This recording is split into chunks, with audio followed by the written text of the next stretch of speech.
"Hey, move to the side." The man said it with the lazy authority of someone who had never been told no in a room full of people. If you know exactly when a person ruins his own life with one sentence, stay with this story and subscribe now, because what happened next did not begin with a punch. It began with silence. And in the middle of a glittering Manhattan charity gala, under chandeliers the size of cars and cameras flashing near the entrance, that silence turned heavier than anything in the room. The ballroom of the Grand Regent Hotel was already full by 9 that night. Men in tailored jackets moved through the gold-lit space with glasses of bourbon they barely drank.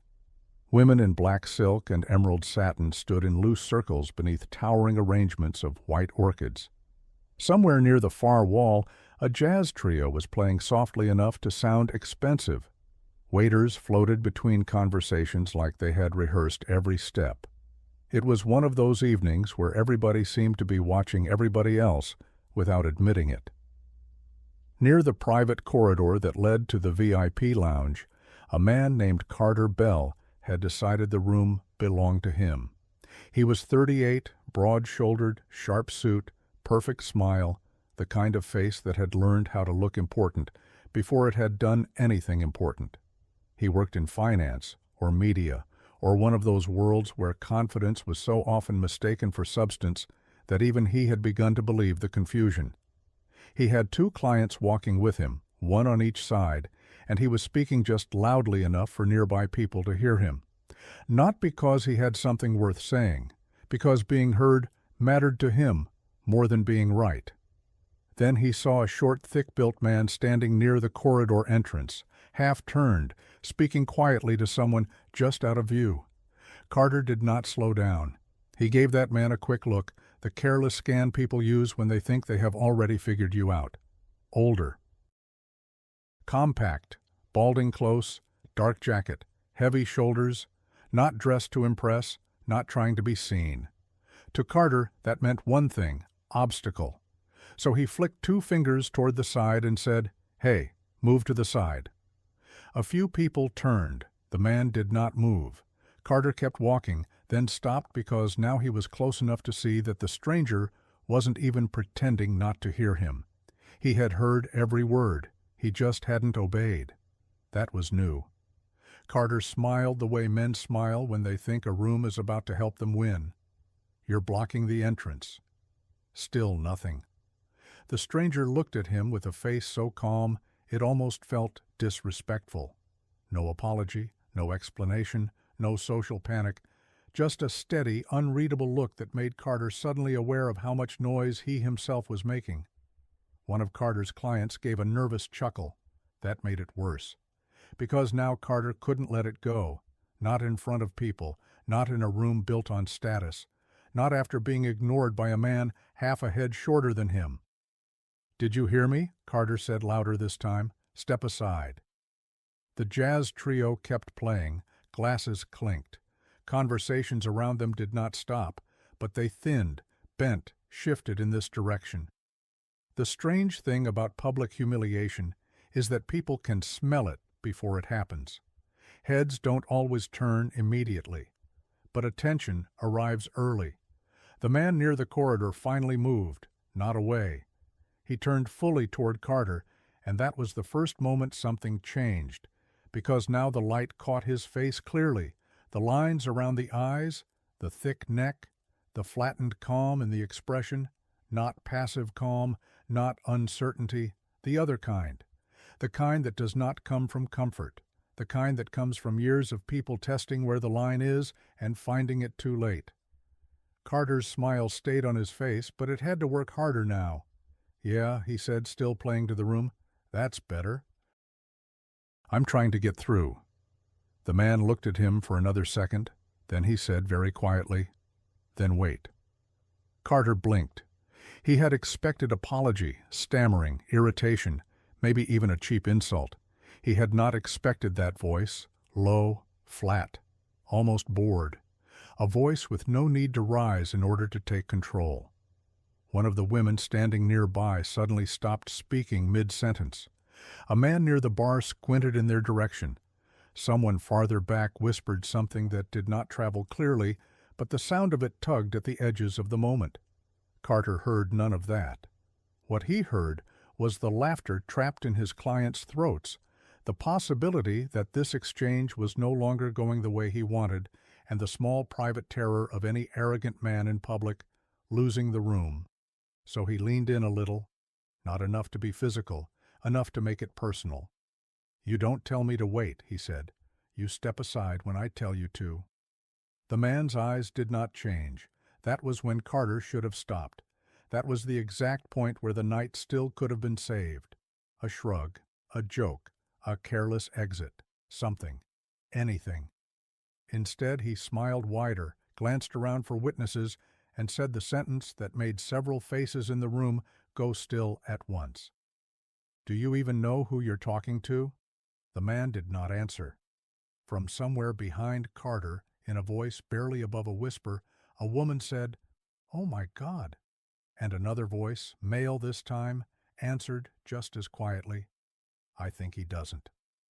Carter turned slightly, not enough to lose face, just enough to check whether that reaction belonged to him. It did not. It belonged to the man standing in front of him. That realization did not land all at once. It moved through the room in pieces. A pause at the bar, a lifted chin near the piano, two men near the orchid display breaking eye contact with each other to stare in the same direction. Recognition spread strangely in expensive rooms.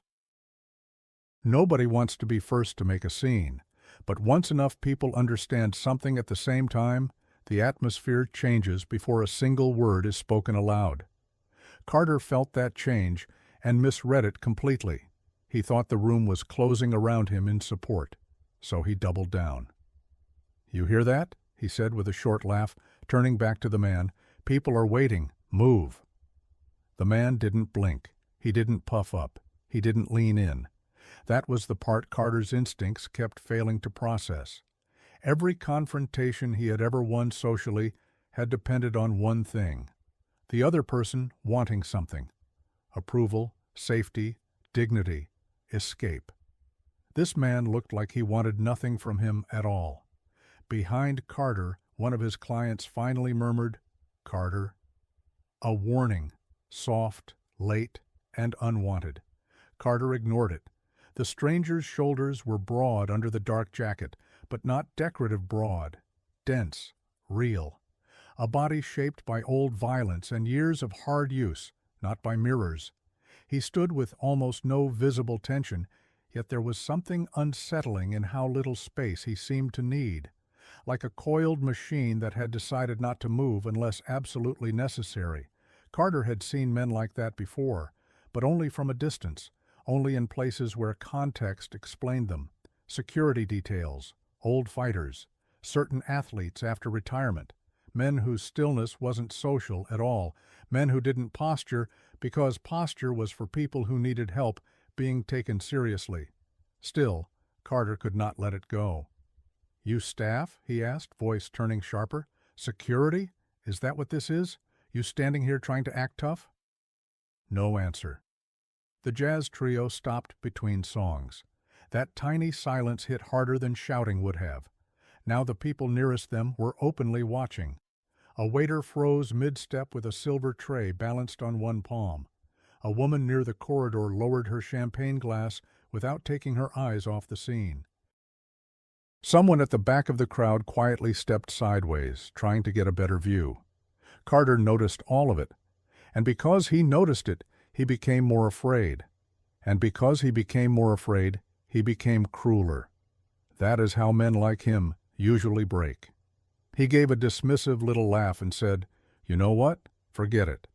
Guys like you always do this. Stand in the way, act important, wait for somebody to notice."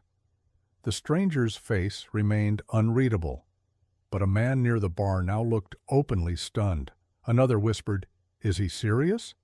And finally one of Carter's clients, the older one, leaned close and said under his breath, "Carter, stop talking." That should have mattered. But humiliation had already started its work. Carter wasn't hearing information anymore. He was hearing threat. Threat to image, threat to control, threat to the version of himself he had spent years performing so well that it felt real. So instead of stepping back, he gestured lightly toward the corridor and said, "This entrance is for people who belong back there." Now several people inhaled at once. The man in front of him tilted his head almost imperceptibly. When he spoke, his voice stayed soft. "Say that again." No menace, no raised tone, which somehow made the sentence worse. Carter felt the smallest crack run through his confidence, not enough to stop him, enough to make him reckless. He spread his hands with a fake smile. "I said this entrance is for people who belong here." A woman to the right of them put a hand over her mouth. Someone else whispered the name this time, clearly enough for 3 or 4 people to hear. "Tyson." It moved through the air like a lit match. Tyson. One syllable. Quiet. Certain. Carter heard it, but his mind rejected it instantly, because if that word was true, then everything about the last 60 seconds changed at once. His tone, his body language, the room, the danger, the stupidity, the scale of the mistake.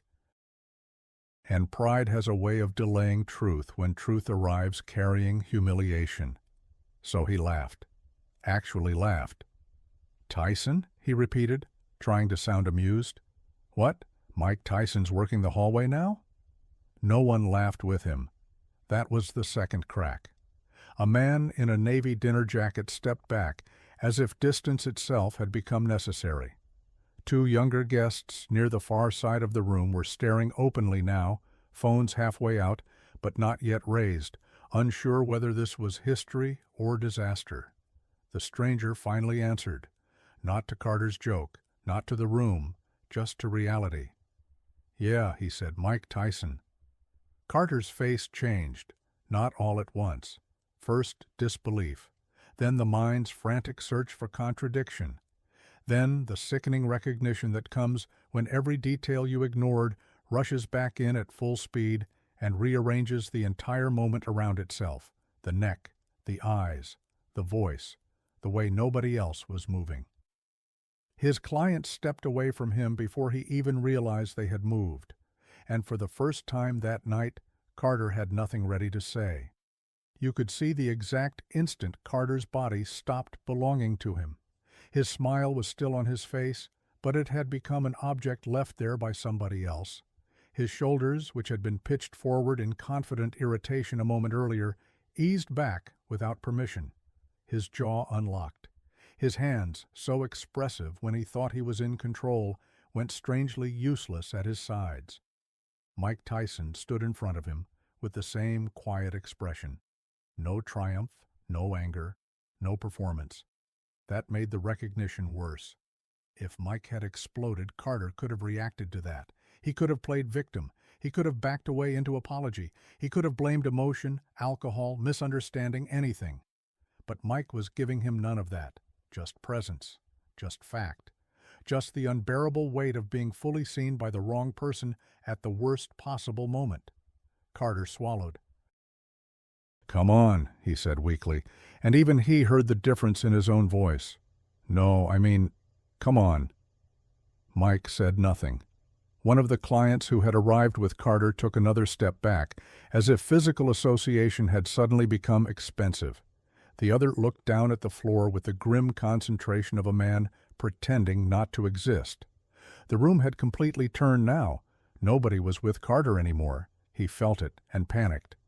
And panic, in men who have built themselves out of image, often comes out as one last doomed attempt to control the story. So Carter forced a laugh that landed dead in the air and said, "I was joking." There it was. The oldest escape route in the world. I was joking.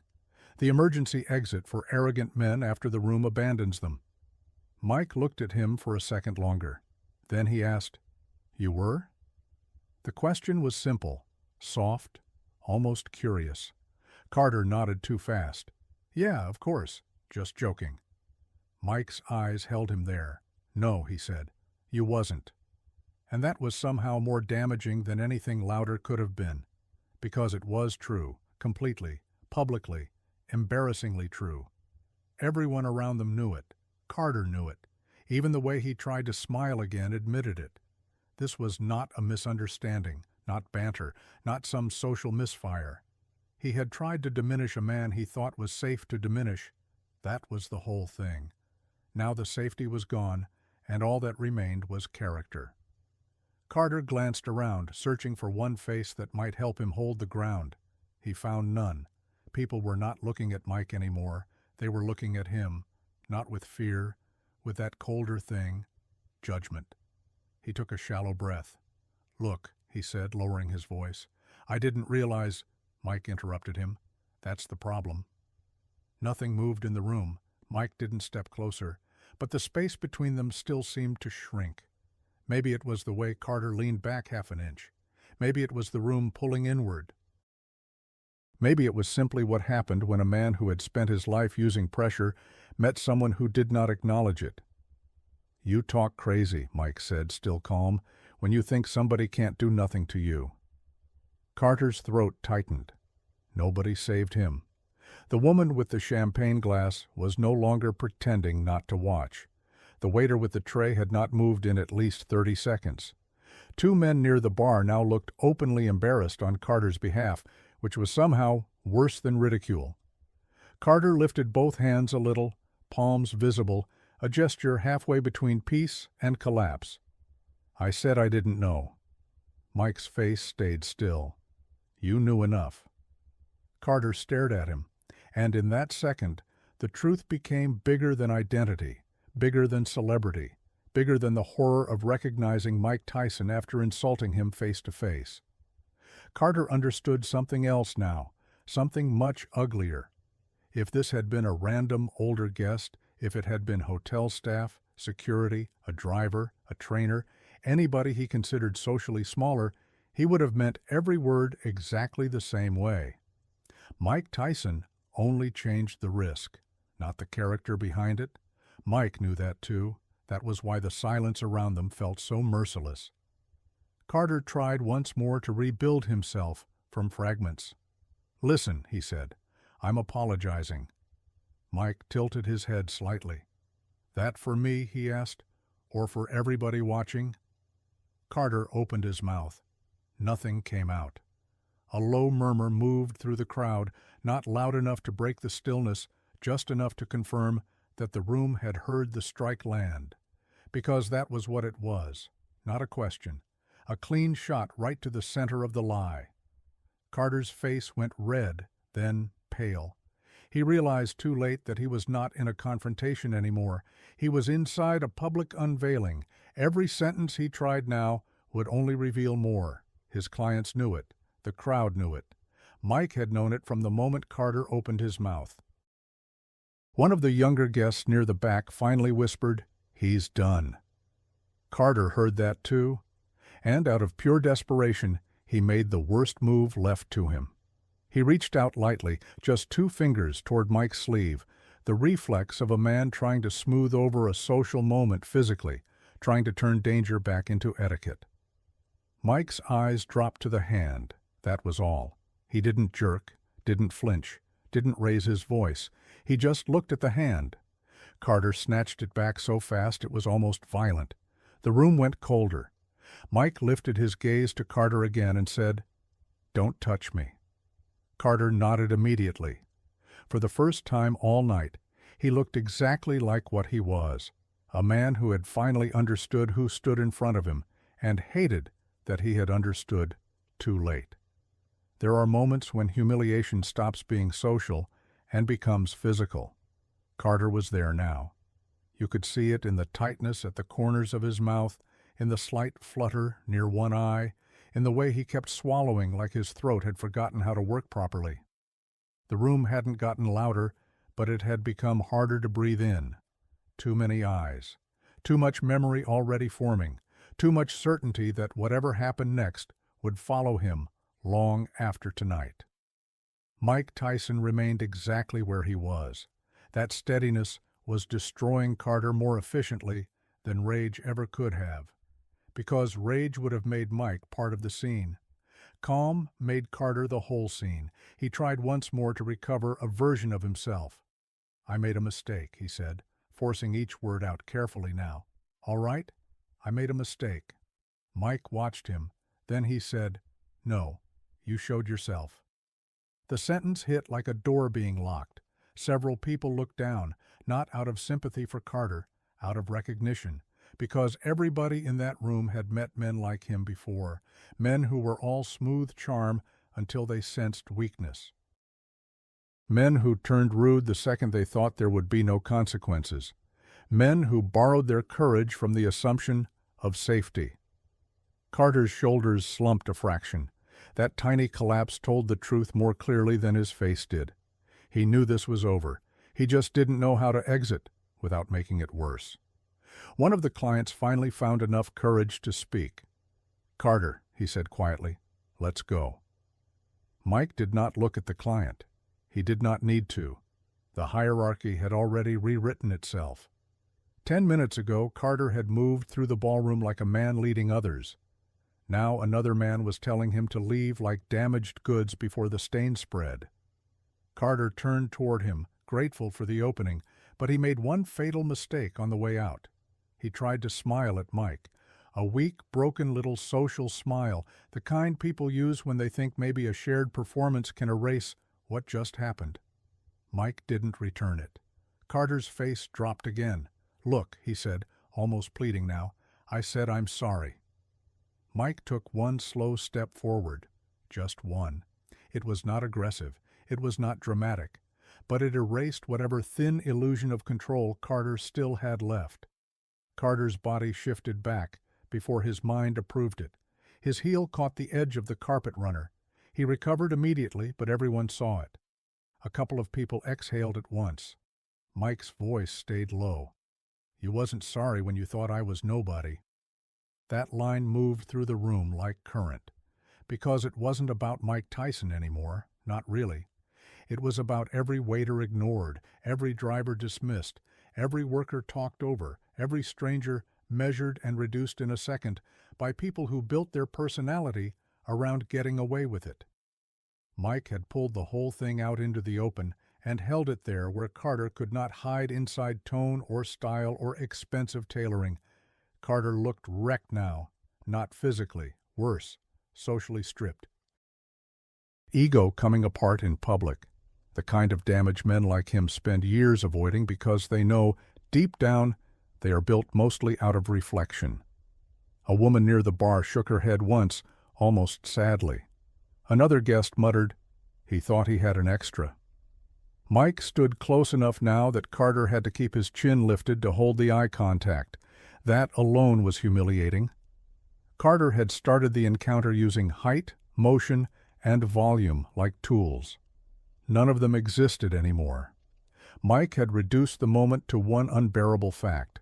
Carter was standing in front of a man he had tried to belittle, and now every person in the room knew exactly what that attempt had revealed. Carter's voice came out thin. "What do you want me to say?" Mike answered immediately. "The truth." Silence again. Carter looked around one last time, and this time what he saw finished him. No allies, no laughter, no exit that preserved dignity. Even his clients had the distant, sealed expression of men already planning how to explain later that they barely knew him. So Carter did the only thing left. He said, "I thought you were someone I could talk to like that." No one moved, because there it was, ugly, simple, final, not a misunderstanding, not a joke, not stress, not confusion, the truth. Mike nodded once. "Yeah," he said, "I know." And Carter, hearing himself out loud at last, looked like he wanted the ground under the ballroom to split open and bury him where he stood. After that confession, there was nowhere left for Carter Bell to go. The room had heard it, not interpreted it, heard it. He stood there in his expensive suit under warm light and crystal and polished brass, looking smaller with every passing second. The kind of smallness money never fixes. The kind that appears when a person's whole structure has been peeled back and the room finds nothing underneath but contempt and fear. Mike Tyson looked at him with the same flat calm. Then he gave him the line that ended the night. "That's why you gotta be careful," Mike said, "how you treat people. No speech, no lecture, no big finish, just that." It landed harder than anything else because it didn't let Carter hide inside this one mistake. It placed him inside a pattern, a habit, a way of moving through the world. It said, without saying it directly, "This wasn't an accident. This is who you are when you think it's safe." Carter lowered his eyes. He had probably not done that in front of another man in years.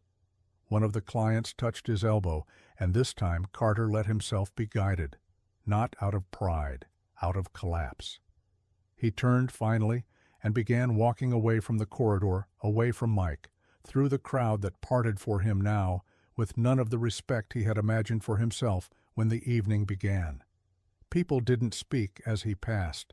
That was worse than hearing them. A few looked at him. Most did not. The refusal mattered more. The room had already judged him and moved on. He was no longer a center. He was residue.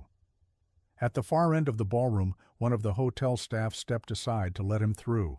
Carter almost thanked him, then stopped, because even he understood how pathetic that would sound now. His clients did not follow him immediately. One of them lingered just long enough to nod awkwardly toward Mike, as if apologizing by association, then went after Carter with the hurried walk of a man trying to outrun professional contamination. Near the corridor, the room slowly began breathing again. The waiter with the tray resumed moving. The jazz trio, after an uncertain pause, started a new song. Conversations returned in low currents, but they came back changed. Every circle that reopened carried the same charge. "Did you see that? Was that really him? I can't believe he said that. He actually touched him. No, the worst part was he would have done it to anybody." Mike didn't stay to absorb any of it. That was the final thing people would remember. He did not perform aftermath. He did not collect the room. He did not stand there enjoying what had happened. He simply turned back toward the corridor, where a man in a dark suit had been waiting the entire time without once stepping in, and said, "We good?" The man nodded immediately. "Yes, sir." Mike gave a short nod back and started walking. As he passed the woman with the champagne glass, she said quietly, "Mr. Tyson?" Mike looked at her. She hesitated, then said, "That was deserved." A flicker of something crossed his face, not quite a smile, not quite approval. Then he answered, "He knew better. He just thought it didn't matter." And that was the last clean strike of the night, because she understood, and so did everyone close enough to hear it. The real story was never that a man insulted Mike Tyson. The real story was that he revealed what he becomes around people he thinks can't hurt him back. Mike disappeared into the private hallway a second later, and just like that, the center of gravity went with him. Across the ballroom, Carter reached the main exit. He did not look back. Outside on the hotel steps, beneath the glow of the awning and the cold Manhattan air, he stopped for a moment as if his body had finally realized it could no longer keep pretending the evening was recoverable. One of his clients said something to him. Carter didn't answer. Another car pulled up to the curb, door opening, driver waiting. Carter still didn't move. Inside, the gala continued. But for the rest of the night, no matter what speeches were made, no matter how much money was pledged, no matter who laughed at what table, under which chandelier, one thing remained truer than everything else that happened in that room. A man told Mike Tyson to step aside because he thought he was speaking to someone smaller than himself. And for the rest of his life, he would remember the exact second he realized he wasn't.